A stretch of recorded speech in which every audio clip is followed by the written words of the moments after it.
Welcome back to Sunrise Daily, coming to you live from our Abuja studio. I'm talking this morning with Mr. Emeka Orjih, who is a development strategist. Just before we went on the break, we were discussing the potential for state police in the country and what the implications may be.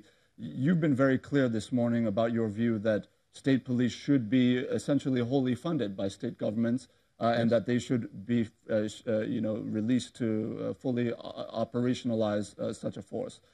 In view of that, and looking at what we heard yesterday from the Governors Forum about, the inability to pay the 30,000 naira projected minimum wage, and about the need that they have now communicated to potentially shed their payrolls to accommodate such a minimum wage, is it feasible and possible for state governments to actually fund a fresh police force within their states, equip, recruit, train, and fund the salaries of a state police force in view of all of these challenges? Each state is different. So we have 36 or 37 of them, depending on how you define states. Each is different. There are those who can finance theirs. Anambra is financing it. Yeah, its own. I'm sure states like Lagos and Rivers can finance it. It's important, when you say Anambra is financing its own, it's very important to differentiate between an actual state police force and a vigilante group. So please continue. Okay. Well, I don't know the details of their financing structure, but Anambra has a system that ensures security in the state and locally, and it's able to finance it. So I think there will be hybrid models. There will be states who are unable to fully finance it. Maybe they can do 40%, maybe they can do 80%. Well, that's where the marriage that I propose, or the synergy, the working together that I propose between the local police and the federal can start.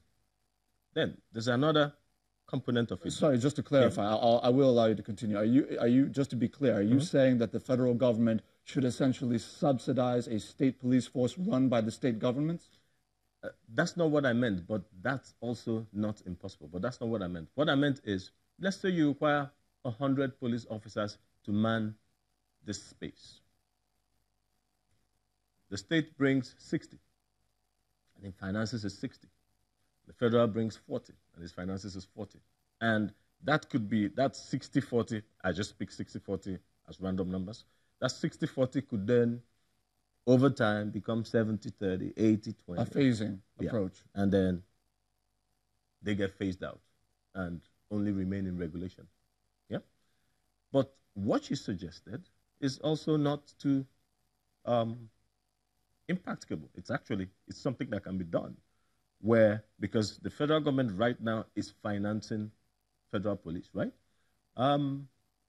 So there's nothing that says that the states that have been looked at and cannot finance their own, there's nothing that says that the federal government should not feed them some of the finance that they're currently using to finance the federal police.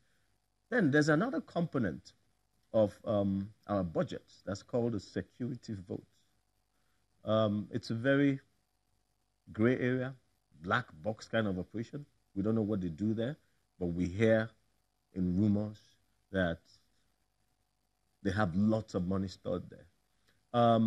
What's my point? My point is that some creative realignment of budgets and finance could be able to unearth funds within states that can fully fund state police. I'm guessing for majority of the states, of our 36 states. Now, many of those, even the advocates for state police, have acknowledged that it's something that would take time to effectuate. Yeah. In your view, what can be done in the short to medium term in terms of, implementable police reform, particularly from the standpoint of the federal executive? Because, of course, there is the potential, there is the legal backing for a Nigeria Police Council that would allow the president, the vice president, and the 36 governors to interface in real time with the IG, with his leadership team, and the 36 state commissioners of police. Why has that not been done? And do you think the federal government is doing enough to move the police reform ball forward, into the field of play? I will answer your last question first, and my direct answer to that is no. And that question was, is the federal government doing enough to move police reforms forward? My very direct and short answer to that question is no. Why do I say no? Okay. A few months ago, when the vice president was acting president, he took a simple decision. Just a simple decision. And SARS was restructured. Simple decision.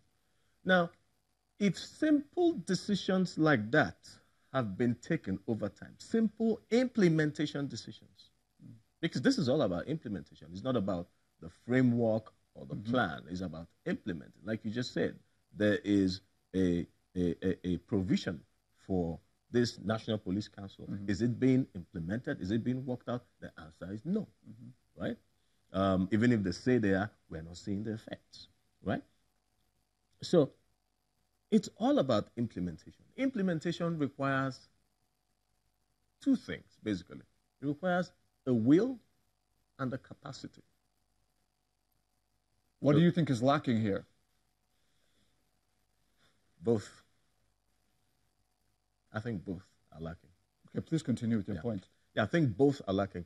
So the National Police Council is supposed to act as some sort of a watchdog, regulatory system, oversight, advisory, management, right?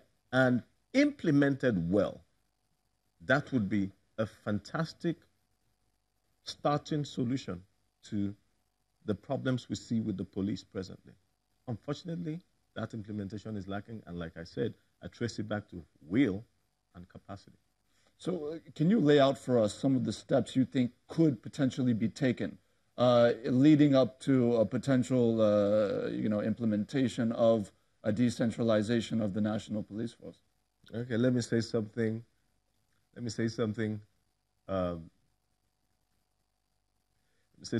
that may sound a bit silly.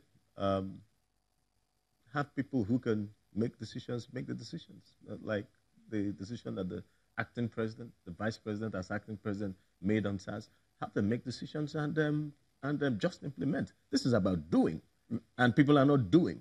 Very quickly before we go, I want to get your thoughts on the minimum wage and what your assessment is of the current standoff between labor, the state governments, and the federal governments on this issue, and what you think should or can be done. It comes back to devolving powers from the center to the states.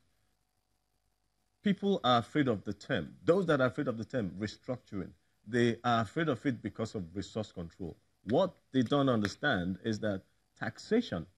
So if a region, if a state controls its resources, the central can still take back some of those resources through taxation. So these things can be managed. Devolve powers at the center, and that's something we're going to be discussing at a conference on Monday at the Muson Center. It's called Nigeria Beyond Oil, and Professor Wole Soyinka will highlight it. We need to take these powers away from the center to the states where this meaningful development can happen.